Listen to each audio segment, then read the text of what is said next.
Welcome to our lecture on teaching thinking skills. My name is Clark Imus and I'll be facilitating this online lesson. Let's go ahead and get this underway. We have a number of terms that we have to be able to define before we can truly begin to understand what thinking skills are and how learning can occur. So let's jump into those. When we think about learning, learning is going to be something that indicates to us that a person has been exposed to material, that they understand that material, and that they can recall, or should be able to at least, recall that specific information.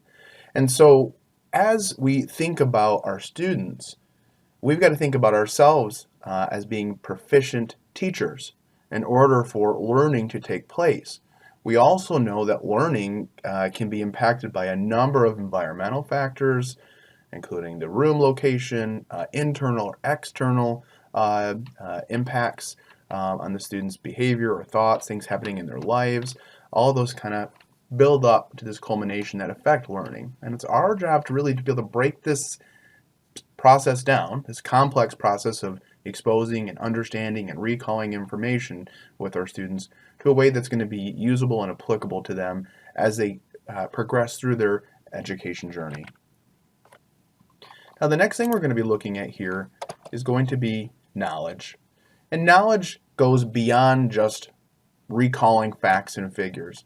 It's about your ability to process information, to take that thought and apply it to other situations, to be able to really conceptualize what the meaning is of said knowledge, right? What's the impact? What can I do with that knowledge?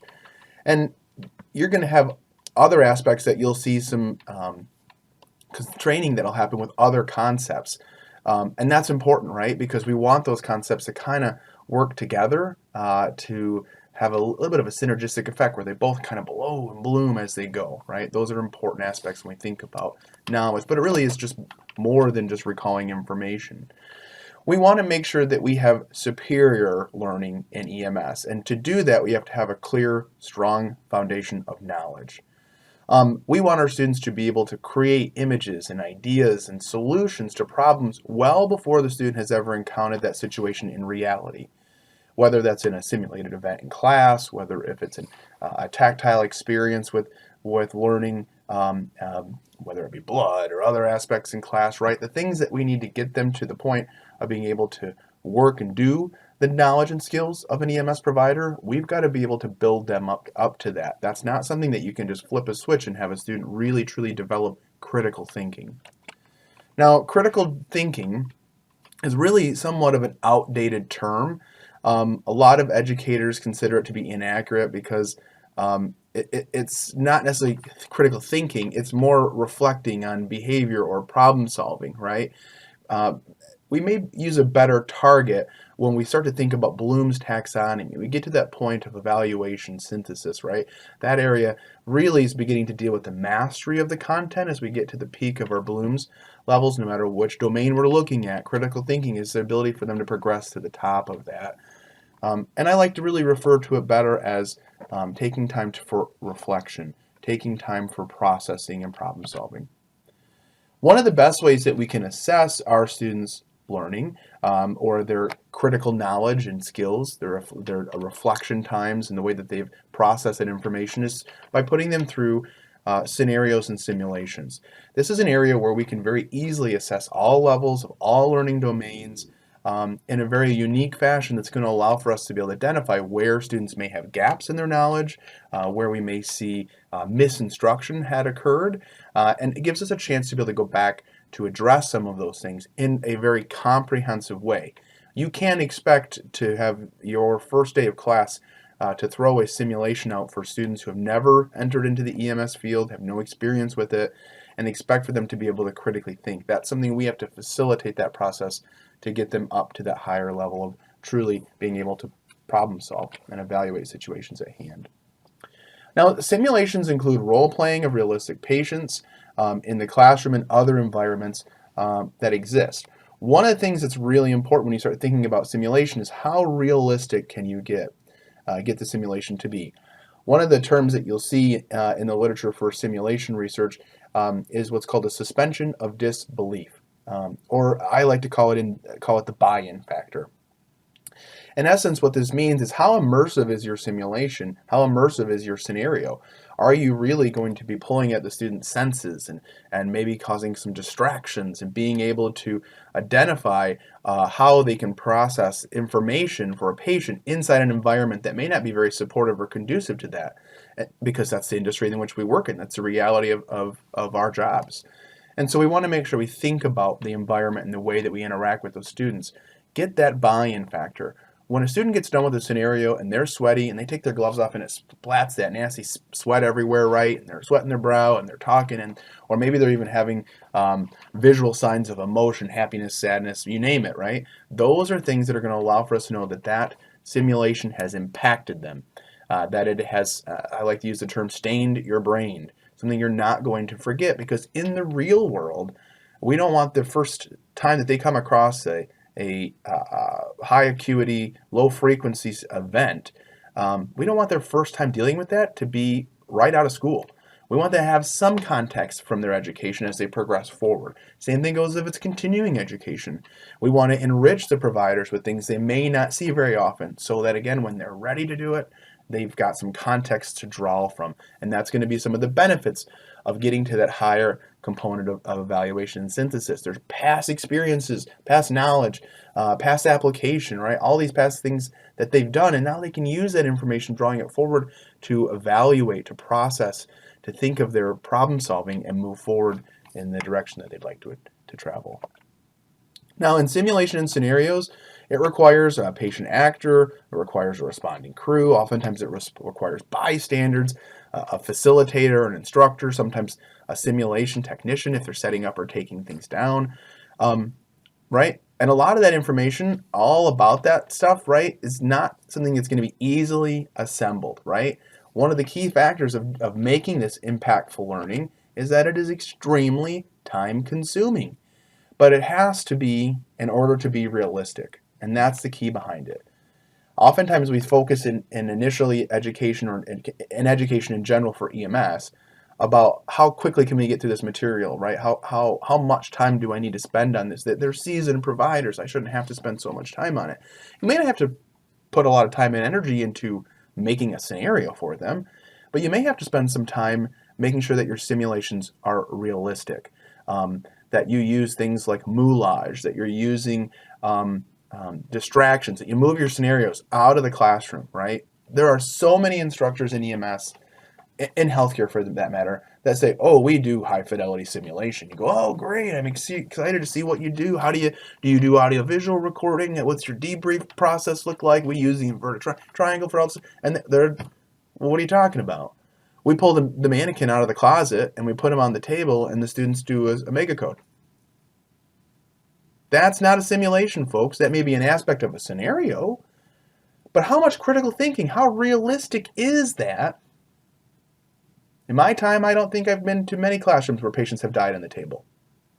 But I definitely know that in the bathroom, I know that out in the hallway, outside in the dark, there are a lot of environments that I've dealt with folks in those types of circumstances.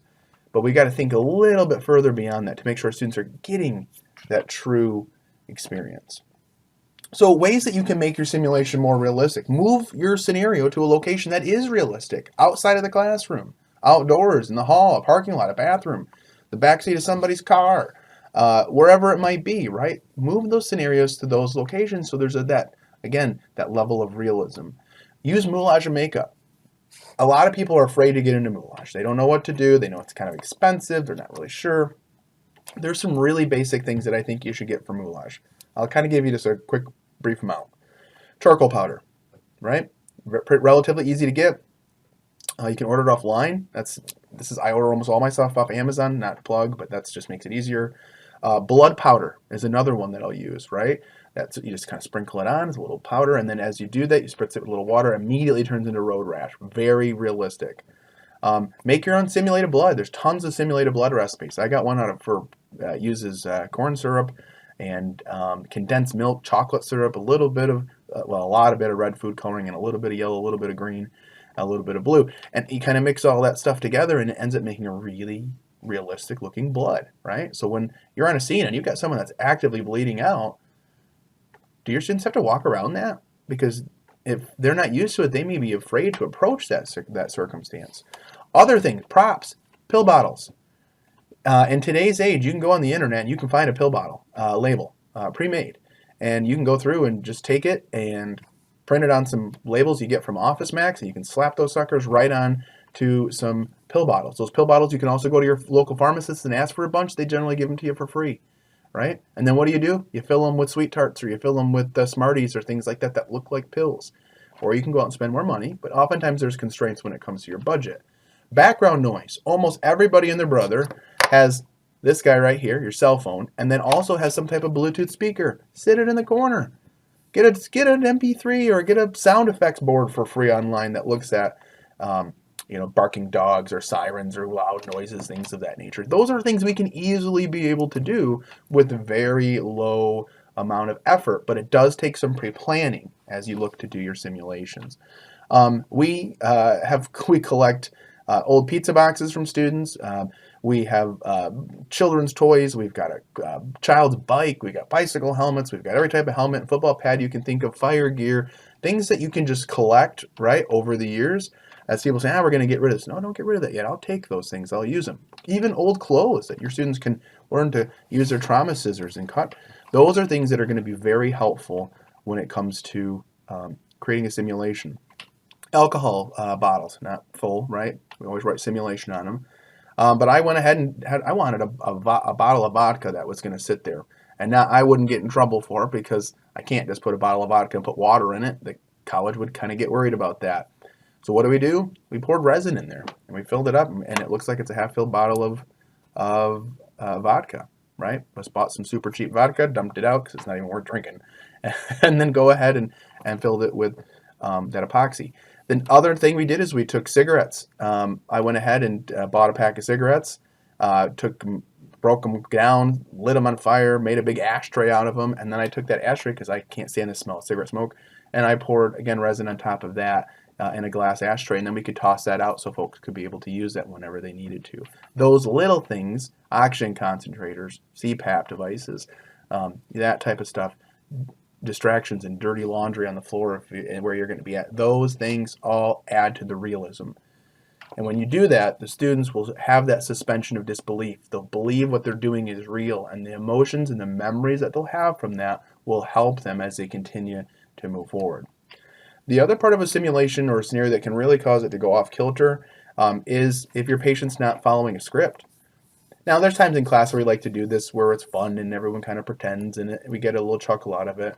But do you ever offer that experience to your students at a more realistic level, right? If you're doing seasoned providers for CEUs, I don't think they're going to want to sit there and pretend scenarios. They're going to want high fidelity realism, go in, do the work, and let's analyze what happened afterwards. Those are things to think of. But if your character doesn't stay in character or goes off script or doesn't understand the script, your simulation can take a hard turn real quick. And again, the benefit of simulation is you get a ton of learning. You're going to get learning in all three learning domains, your cognitive, your psychomotor, and your affective, and you can measure and assess all of those in a relatively short period of time. Again, while identifying knowledge gaps or deficiencies, and then ways in which we can help improve those soft skills, right? It's much easier for us to do that through the process of simulation, especially if you can record your students. Even if it's on your cell phone, just record your students and then let them put it up, screencast it if you can, or send it to them in a text message and have them take a look at it. Have them watch it, think about it, reflect about it, right? Those things are going to be what help you make that progression as you move forward. Now, one of the most effective ways to measure the affective domain is that with simulation. Simulation has to be a safe place for students to make mistakes. I tell our students at the beginning of every simulation experience when we're doing our orientation, I want you to kill your patients.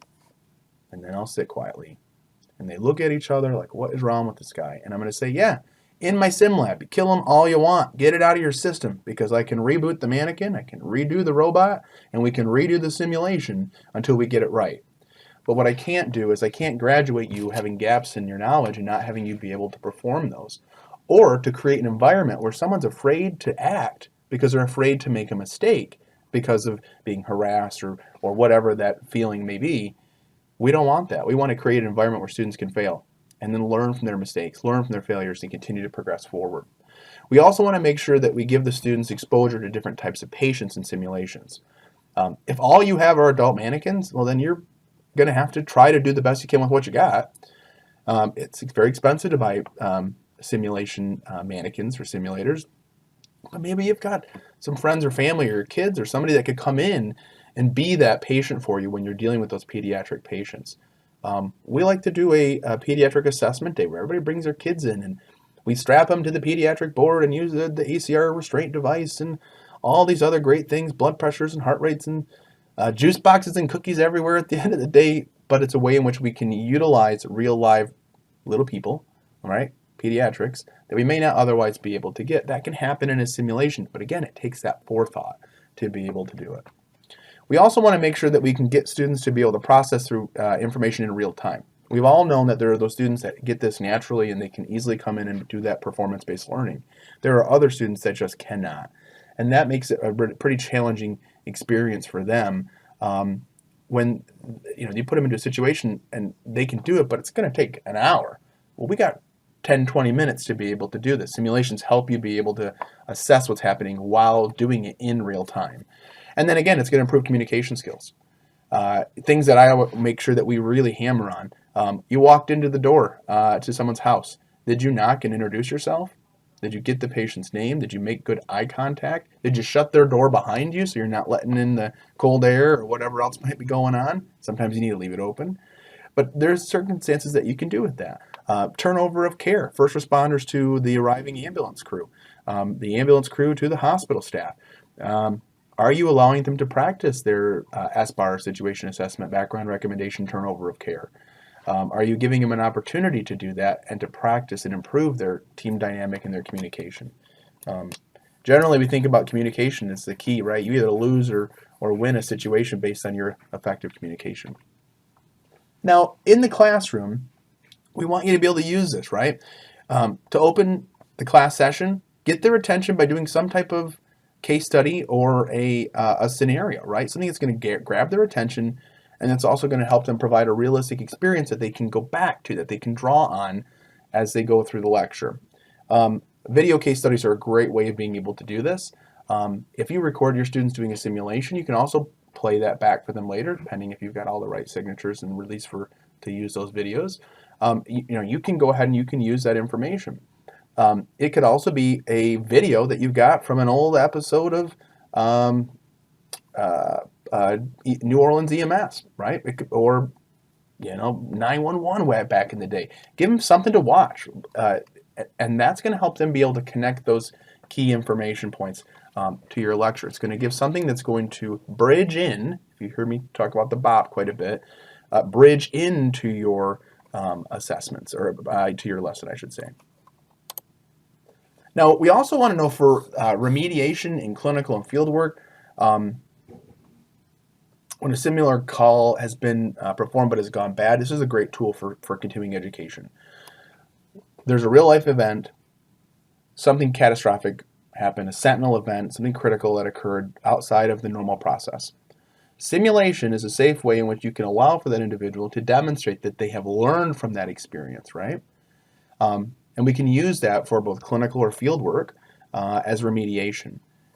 When you're looking at full day labs sessions, you can pick based on what you're doing that day. You could pick random emergencies.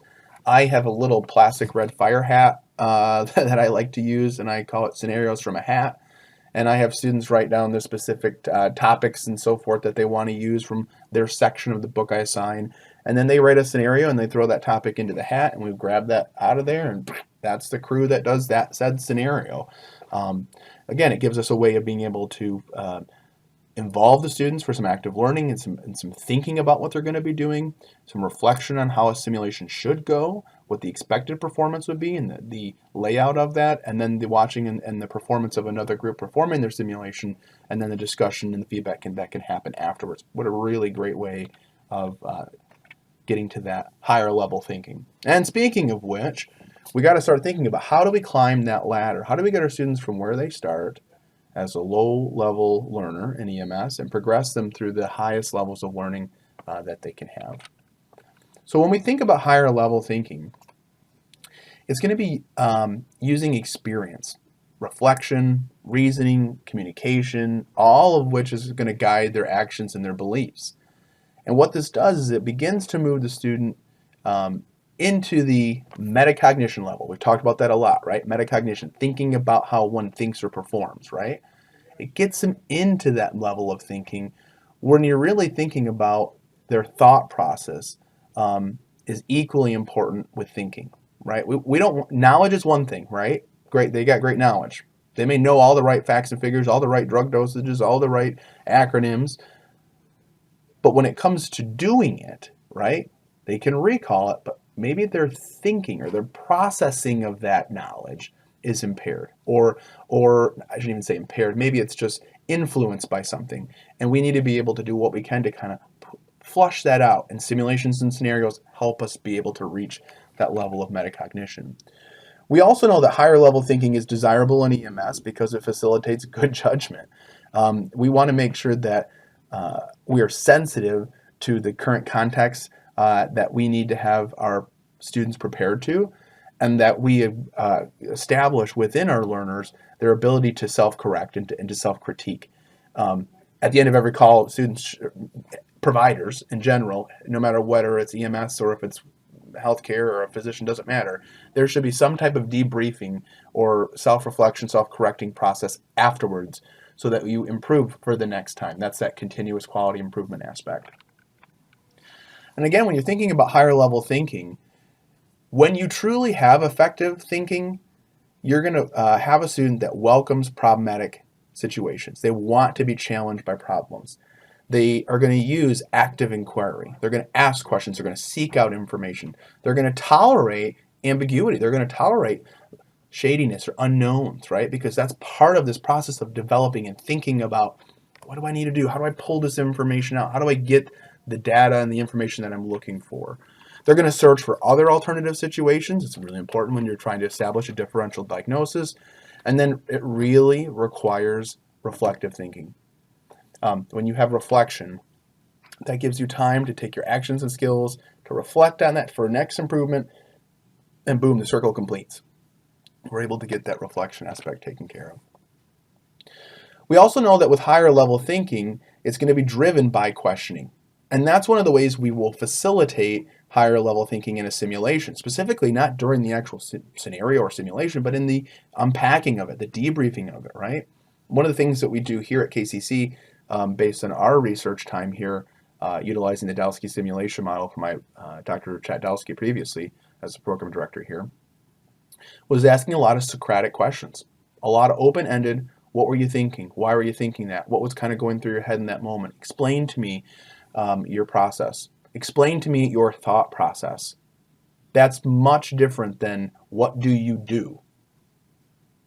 They may know that, they may not know that, but at the end of the day, we need to make sure that they have the facts and figures, but then they got the right machine, right? The smushy stuff between their ears, that machine can make sure that they get to that critical thinking.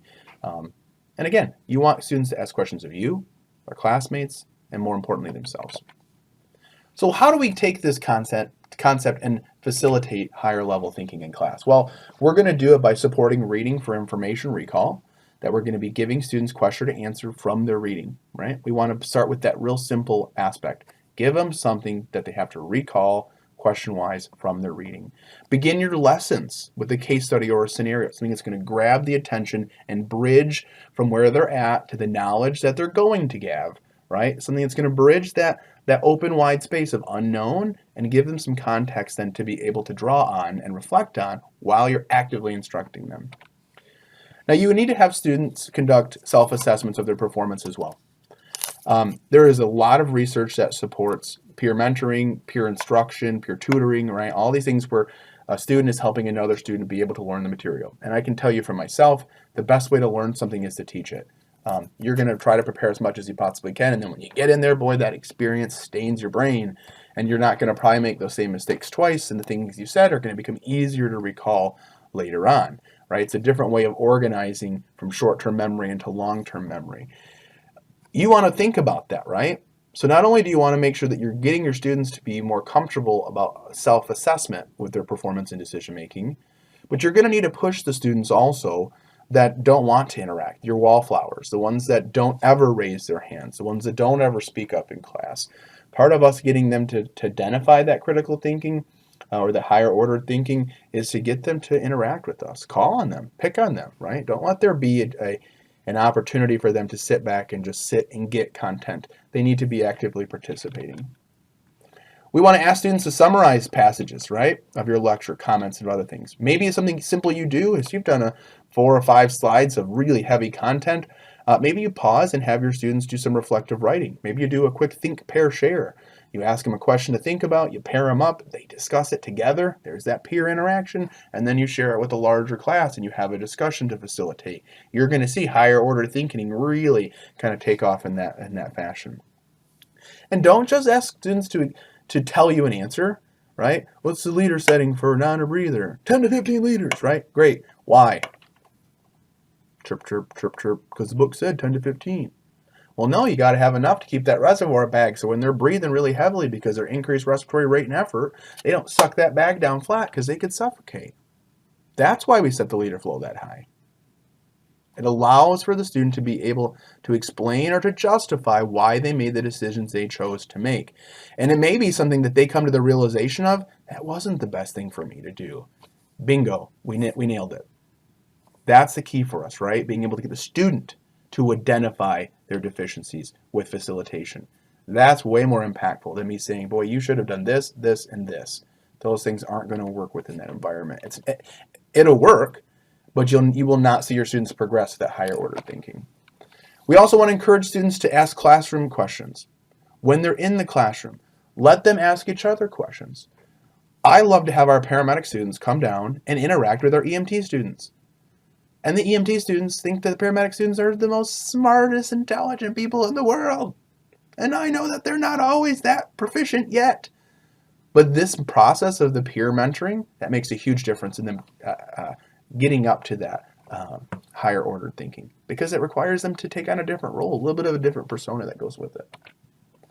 So some activities that you could do in class that are going to foster thinking skills. So let's talk about them. First, scenarios and simulations, case studies, discussion, journal, and writing. I like to have in my classes, and I don't do this every class, it just depends on the topic, but I really do think that students, while they're in the classroom with you, whether it's virtual, whether it's online, whether it's synchronous, asynchronous, I don't care, that they should read something, that they should write something, that they should reflect on something, and that they should perform something. Those 4 big key things, if you do that, where they have to read, write, reflect, and perform, you can easily progress a student from lowest order thinking to highest order thinking on a single topic through those 4 modalities and be able to have an active, engaging class where the students are going to feel confident because they're building context, they're learning the metacognition skills that they need to be successful beyond the classroom, right, and into their lives. Those are some of the key things that you have. And I'm really sorry about this slide. For some reason, my font got changed. But other things that you might see for activities in class, debates. I really like debates. I have an activity of where I have agreeers, disagreeers, and fact presenters. There's a number of different ways that you can do that. But long story short, 3 different portions where some agree, some disagree, and some are only looking at facts. And they have to be non-biased in their presentation. The others are supposed to be biased, supporting or not supporting. That's a great way to create a discussion, especially when you're talking about ethical considerations, right? Or judgment when you're taking a look at one critical case and comparing it to maybe a different case or something that should have happened, right? When any kind of compare and contrast, that's a great opportunity. Position papers, this would be where you would have the students make an argument for you, one way or the other. That can be done effectively. And then other online chats or discussion groups is a great way to do that when you're online. Assign them that, if your last name starts between this and this, you are agreeers. You need to agree with this topic and provide facts that allow for you to agree with the statement. And you guys, from letters blank to blank, you guys are the disagreeers, and you need to make sure you provide facts of why you disagree. Whether if you truly agree or not, or disagree or not, that's not what we're talking about. We're talking about taking a stance and providing facts for that in the form of an online discussion. That's a really good way to do that. And then research presentations. Let your students go out, let them research something and present it. That's a great way for higher order thinking. They got to go out, they're going to find some crazy research topic, and they got to tie it back to the things that we do in EMS. Oral presentations, current event discussions. The pandemic was a great opportunity for us to learn how to use distance learning technology, but also to talk about how it impacts the provider. When it came to stress, it's been a great way of talking about it. When it came to trauma or traumatic events, great aspect. When it talks about system organization and resources, and there's so many different ways, medical direction, all these different things played in a role because of one experience. And I'm sure I'm only scraping the surface. You guys can probably come up with a million other reasons why. But nonetheless, these are things that we want to be able to, again, cultivate, to foster that critical thinking, that higher order thinking. And if you know me, I can never make it an entire lesson without going back to talk about Bloom's, because I'm crazy for Bloom's taxonomy.